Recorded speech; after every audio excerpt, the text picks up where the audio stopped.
தனுசு ராசி, துலாம் லக்னம். ராசி அதிபதி குரு, லக்னாதிபதி சுக்கிரன், சந்திரன் 3ஆம் வீட்டில் இருக்காரு. இவங்க ரொம்ப நடுநிலையா இருப்பாங்க, ரொம்ப பெருந்தன்மையா இருப்பாங்க, நேர்மையா இருப்பாங்க, ஒழுக்கமா இருப்பாங்க, நேர்மறை சிந்தனை அதிகமா இருக்கும். நிறைய பேருக்கு நிறைய உதவிகள் செய்வாங்க, இரக்க குணம் அதிகமா இருக்கும். மற்றவங்களை மதிக்கிறது, மனிதர்களுக்கு முக்கியத்துவம் கொடுக்கறது, அவங்களுடைய உணர்வுக்கு முக்கியத்துவம் கொடுக்கறது, இந்த மாதிரி நிறைய நல்ல விஷயங்கள்லாம் இவங்ககிட்ட இருக்கும். ஆன்மீக சிந்தனை அதிகமாக இருக்கும், தர்ம காரியங்கள் நிறைய செய்யணும்னு நினைப்பாங்க, செய்வாங்க. இது எல்லாமே இருக்கும்.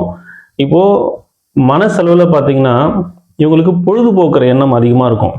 அவங்க மனசு ஒரு நிலையில இருக்காது, உங்களுடைய செயல்பாடு ஒரு நிலையில இருக்கும், ஆனால் மனநிலை ஒரு நிலையில இருக்காது.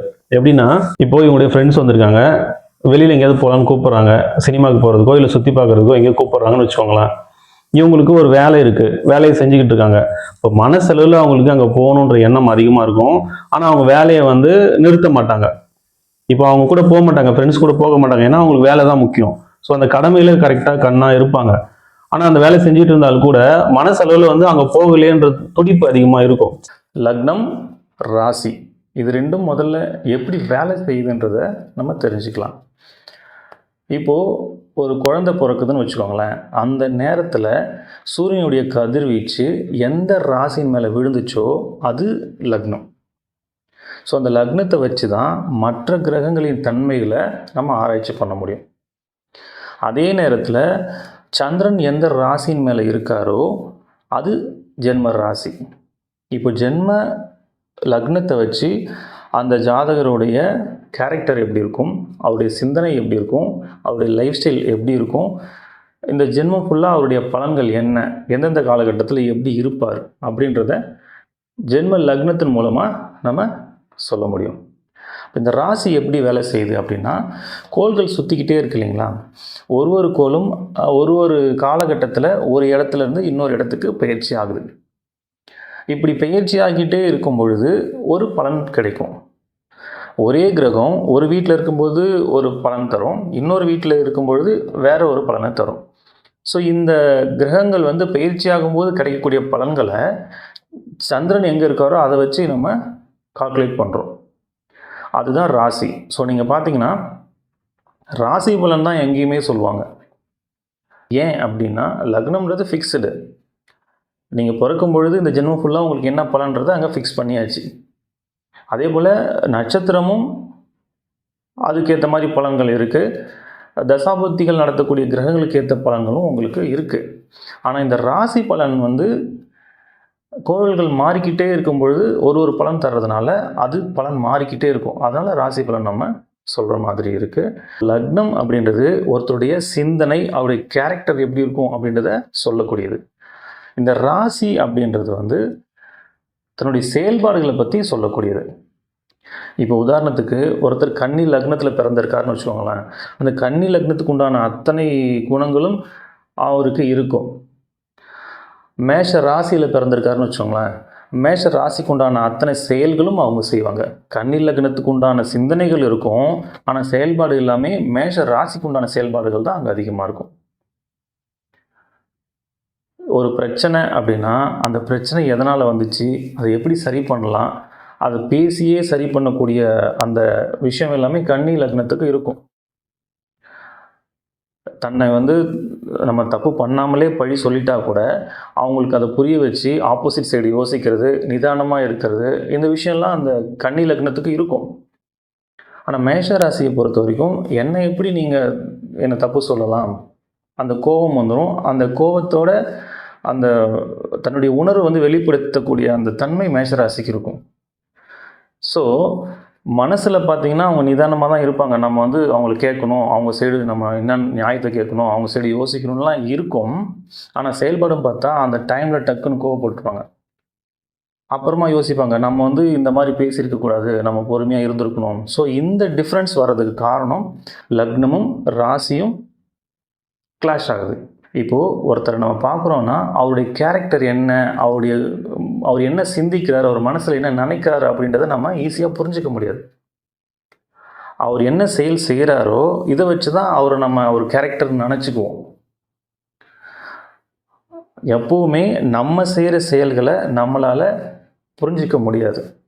நம்முடைய சிந்தனைகளை நம்ம புரிஞ்சுக்குவோம், நம்ம என்ன நினைக்கிறோன்றது நமக்கு தெரியும்.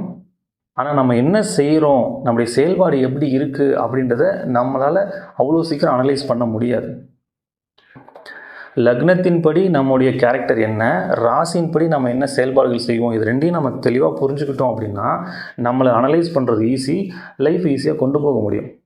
லக்னத்திலிருந்து 3ஆம் வீட்டில் சந்திரன். சந்திரன் இருக்கிற இடத்த பொறுத்து பலன் சொல்லணும்னா நிறைய விதிகளும் இருக்குது, விதி விலக்குகளும் இருக்குது.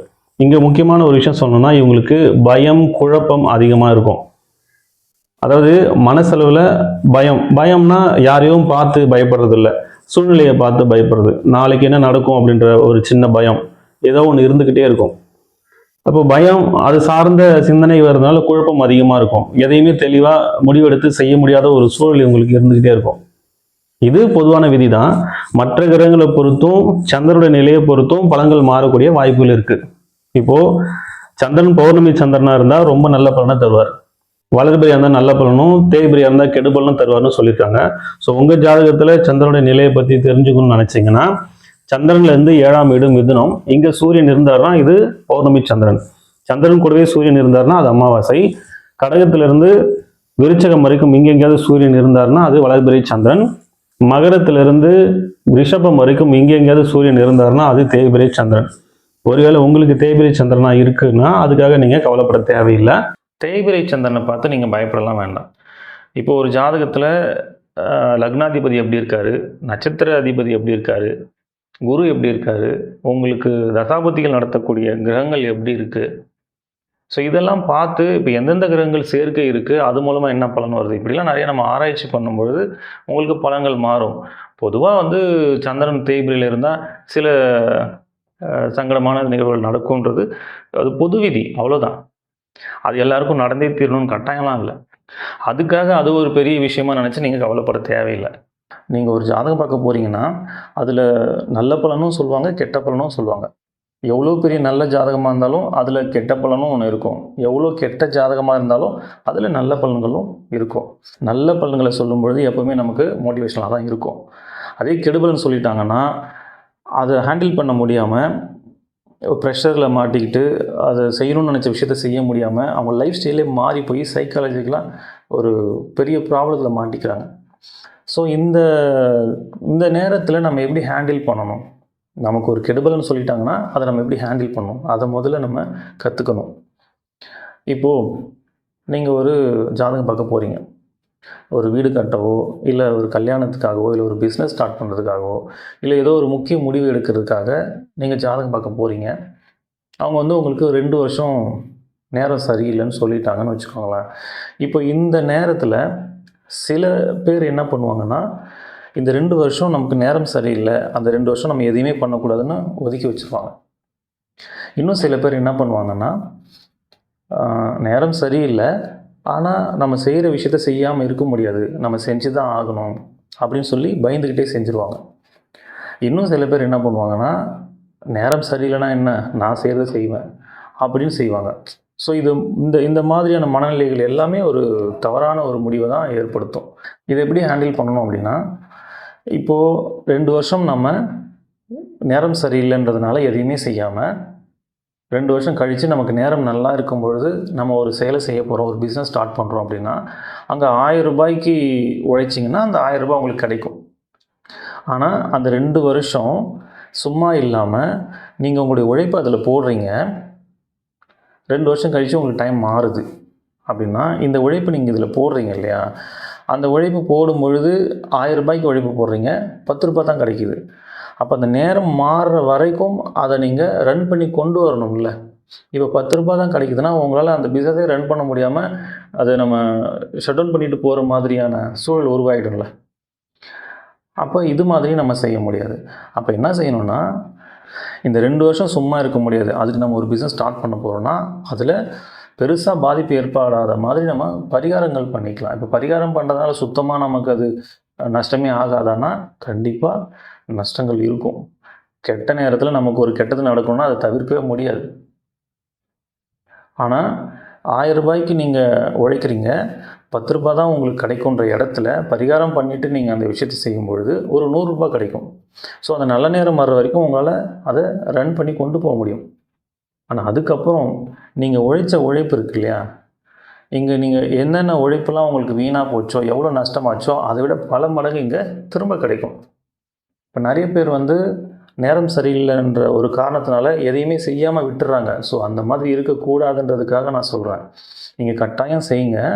அந்த உழைப்பு அந்த நேரத்தில் பலன் தரலனாலும் உங்களுக்கு நேரம் மாறும் பொழுது பல மடங்கு திரும்ப கிடைக்கும். நல்ல நேரம் வந்துச்சுன்னா 1000 ரூபாய்க்கு நீங்கள் உழைச்சிங்கன்னா 10,000 கிடைக்கலாம், 1,00,000 கிடைக்கலாம். அதுக்கு நீங்கள் என்ன பண்ணியிருக்கணும், கெட்ட நேரமாக இருந்தால் கூட உங்களோட உழைப்பை மிஸ் பண்ணக்கூடாது. நீங்கள் எல்லா நாளும் அந்த உழைப்பை போட்டுக்கிட்டே இருக்கணும். அதுக்கு தான் சொன்னேன், வெறும் உழைப்பு மட்டும் நீங்கள் போடும் பொழுது அந்த அந்த நல்ல நேரம் வரைக்கும் அந்த பிஸ்னஸை கொண்டு போக முடியாமல் போகலாம். அதுக்கு தான் சின்ன சின்ன பரிகாரங்கள் பண்ணிக்கணும். பரிகாரம் பண்ணணும்னா பணம் செலவு பண்ணி தான் பண்ணணும், கட்டாயம்லாம் இல்லை. பணம் செலவு செய்யாமலே நிறைய பரிகாரங்கள் செய்ய முடியும். அது என்னன்றது நான் திரும்ப பின்னாடி சொல்கிறேன். ஸோ எவ்வளோ கெடுபலன்கள் நம்ம ஜாதகத்தில் இருந்தாலும் அதை சரி பண்ணுறதுக்கு ஆப்ஷன் ஒன்று இருக்குது. அதனால் நீங்கள் சந்திரன் தேய்பிரியாக இருக்கிறதுனால நமக்கு ஏதோ பெரிய பிரச்சனையாக இருக்குமோ அப்படின்னு பயப்பட வேணாம். அதனால் வரக்கூடிய பாதிப்புகளை நம்ம சரி செய்கிறதுக்கும் நம்மக்கிட்ட வாய்ப்புகள் இருக்கும். அந்த ஜாதகத்தில் பார்க்கும்பொழுது கண்டிப்பாக இருக்கும். அதனால் நீங்கள் பயப்பட வேண்டாம். இவங்களுக்கு வேலையை பற்றி சொல்லணும்னா, இவங்களுக்கு ஆசைகள் அப்படின்னு பார்த்தா வியாபாரம் பண்ணக்கூடிய ஆசைகள் அதிகமாக இருக்கும், ஆர்வம் அதிகமாக இருக்கும். நிறைய ட்ராவல் பண்ணணும், மார்க்கெட்டிங் பண்ணணும், இந்த மாதிரியான விஷயங்கள்ல ஆர்வம் அதிகமாக இருக்கும். அழகு சார்ந்த பொருட்கள், அலங்கார பொருட்கள், வாசனை திரவியங்கள், பூக்கள், இது சம்மந்தப்பட்ட வேலைகள் இவங்களுக்கு ஆர்வம் அதிகமாக இருக்கும். கலைத்துறையில் ஆர்வம் அதிகமாக இருக்கும். ப்ராக்டிக்கலாக இவங்களுக்கு அதிகமாக எது மாதிரியான வேலைகள் செய்கிற வாய்ப்பு கிடைக்கும்னா, அரசு வேலை கிடைக்கக்கூடிய வாய்ப்புகள் அதிகமாக இருக்கும். ஒரு டீச்சராக இருக்கிறது, ப்ரொஃபஸராக இருக்கிறது, அஸ்ட்ராலஜராக இருக்கிறது, சைக்காட்ரிஸ்டாக இருக்கிறது, ஒரு டாக்குமெண்ட் ரைட்டராக இருக்கிறது, இந்த மாதிரி நிறைய வேலைகள் கிடைக்கக்கூடிய வாய்ப்புகள் இவங்களுக்கு இருக்குது. திருமண வாழ்க்கையை பொறுத்த வரைக்கும் இவங்க ரொம்ப பெருந்தன்மையாக இருப்பாங்க. அதனால கணவனோ மனைவியோ அவங்களை ரொம்ப நல்லா பார்த்துப்பாங்க. அதே நேரத்தில் அவங்களுடைய அட்டென்ஷன் தன் மேலே இருக்கணும் அப்படின்ற எதிர்பார்ப்பும் இருக்கும். சின்ன சின்னதாக கோவப்படுவாங்க, அப்புறம் அது சரி பண்ணிடுவாங்க.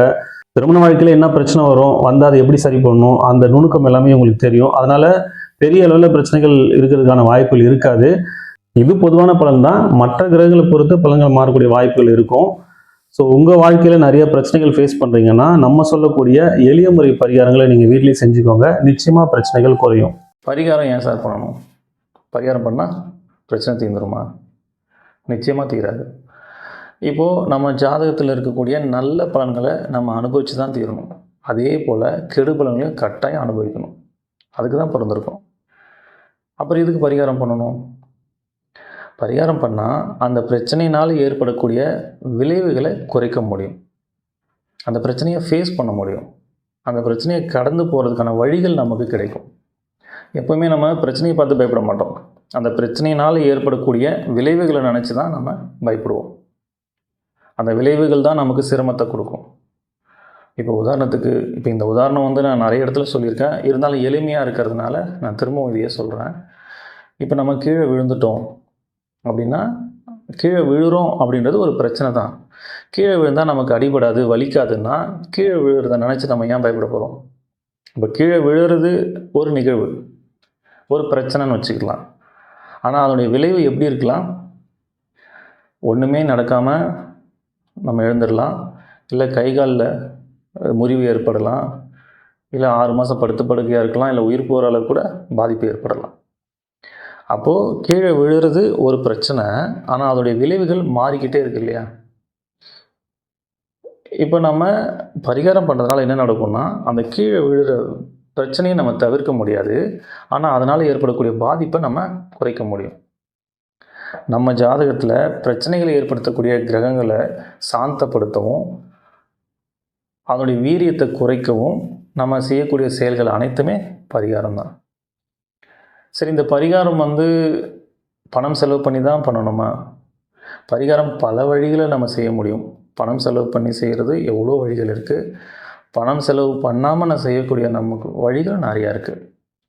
என்னால் பெருசாக பொருள் செலவு பண்ண முடியாது, ஆனால் பரிகாரம் பண்ணணும்னு நினைக்கிறவங்களுக்கு நான் சொல்லக்கூடிய விஷயங்கள்லாம் நீங்கள் தாராளமாக ஃபாலோ பண்ணலாம். இது எந்த ராசிக்கும் எந்த நட்சத்திரத்துக்கும் பர்டிகுலராக நம்ம சொல்லலை. பொதுவாக யார் வேணாலும் செய்யக்கூடிய எளிமையான பரிகாரங்கள். முதல்ல சூரியனுக்கு சமர்ப்பணம் செய்யணும். தினமும் காலையில் குளிச்சுட்டு மொட்டை மாடியில் போய் நின்று இல்லை வீட்டுக்கு வெளியில் போய் நின்று சூரியனை பார்த்து கையில் தண்ணி அள்ளி இப்படி கீழே கொட்டுங்க, சூரியனை பார்த்து இப்படி கீழே கொட்டுங்க, சமர்ப்பணம் சொல்லி செய்யுங்க. ஒவ்வொரு பௌர்ணமி அன்னைக்கும் திருவண்ணாமலைக்கு கிரிவலம் போயிட்டு வாங்க. பௌர்ணமி அன்னைக்கு போகிறதுக்கு எனக்கு வாய்ப்பு இல்லை சார் அப்படின்னா, வளர்பிறை டைமில் ஏதோ ஒரு நாள் நீங்கள் போயிட்டு வரலாம். இல்லை அப்போவும் என்னால் முடியாது, எனக்கு எப்போ டைம் கிடைக்குன்னே தெரியல அப்படின்னா, அட்லீஸ்ட் திருவண்ணாமலைக்கு போயிட்டு வாங்க. என்னால் திருவண்ணாமலைக்கு போகிற அளவுக்கு எனக்கு சுச்சுவேஷன் இல்லை சார் அப்படின்னா, நீங்கள் எங்கே இருக்கீங்களோ அங்கேயே நீங்கள் மொட்டை மாடியிலேருந்து சந்திரனுடைய ஒளியில் உங்களால் எவ்வளோ நேரம் இருக்க முடியுமோ இருக்கலாம் பௌர்ணமி அன்னைக்கு. அடுத்தது நவகிரகங்களை சுற்றுங்க. இந்த நவகிரகங்கள் சனிக்கிழமையில் சுற்றுறது சிறப்பு. ஏன் சனிக்கிழமையில் சுற்றணும் அப்படின்னா, ஒவ்வொரு நாளும் சூரியன் உதிக்கிற நேரத்தில் எந்த கிரகங்களுடைய கதிர்வீச்சு பூமி மேலே படுதோ அந்த கிரகத்தினுடைய ஆதிக்கம் அந்த நாளில் இருக்கும். அப்படி தான் நம்முடைய வாரங்கள் இருக்கும். தமிழ் வாரங்கள் 7 நாள் வருது இல்லைங்களா, 7 நாளுமே ஒரு கிரகத்தின் ஆதிக்கம் அங்கே அதிகமாக இருக்கும். அதுபோல் சனி பகவானுடைய ஆதிக்கம் சனிக்கிழமைகளில் அதிகமாக இருக்கும்.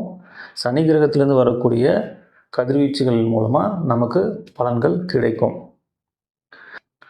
பூமியிலிருந்து சனி கிரகம் ரொம்ப தொலைவில் இருக்கிறதுனால இடைப்பட்ட தூரத்தில் இருக்கக்கூடிய கிரகங்கள் அதனுடைய கதிர்வீச்சையும் அதனுடைய பலன்களையும் நம்ம பெறக்கூடிய வாய்ப்புகள் சனிக்கிழமைகளில் அதிகமாக இருக்கும். அதனால் சனிக்கிழமைகளில் நம்ம நவகிரகங்களை சுற்றி வரணும்.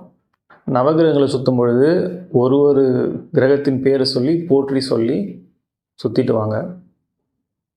சூரிய பகவானை போற்றி, சந்திர பகவானை போற்றி, செவ்வாய் பகவானை போற்றி, புத பகவானை போற்றி, குரு பகவானை போற்றி, சுக்கிர பகவானை போற்றி, சனி பகவானை போற்றி 7 சுற்று கிளாக் வைஸ் சுற்றணும். எதிர் திசையில் 2 சுற்று சுற்றணும். ராகு பகவானை போற்றி, கேது பகவானை போற்றி சனிக்கிழமைகளில் நவகிரகங்களை சுற்றிட்டு வாங்க. வயசானவங்களை நீங்கள் ரோட்டில் ஆதரவு இல்லாமல் இருக்கிற வயசானவங்களை பார்த்தீங்கன்னா அவங்களுக்கு சாப்பாடு வாங்கி கொடுங்க. அவங்கள பார்க்கணுன்றதுக்காகவே நீங்கள் சாப்பாடு வாங்கிட்டு போய் கொடுத்தீங்கன்னா இன்னும் சிறப்பு. அவங்களுக்கு செஞ்சால் நமக்கு புண்ணியம் நினச்சி தயவு செஞ்சு செய்யாதீங்க. அவங்களுக்கு பசிக்கும், அவங்க பசி ஆற்றணும் அப்படின்ற எண்ணத்தில் நீங்கள் அந்த சாப்பாடை வாங்கி கொடுங்க. மாற்றுத்திறனாளிகள் இருந்தாங்கன்னா அவங்களுக்கு உடல் உழைப்பு கொடுங்க. பணம் செலவு பண்ணுறதை விட நம் உடல் உழைப்பு அதிகமாக கொடுக்கறது தான் பலன்கள் அதிகமாக இருக்கும்.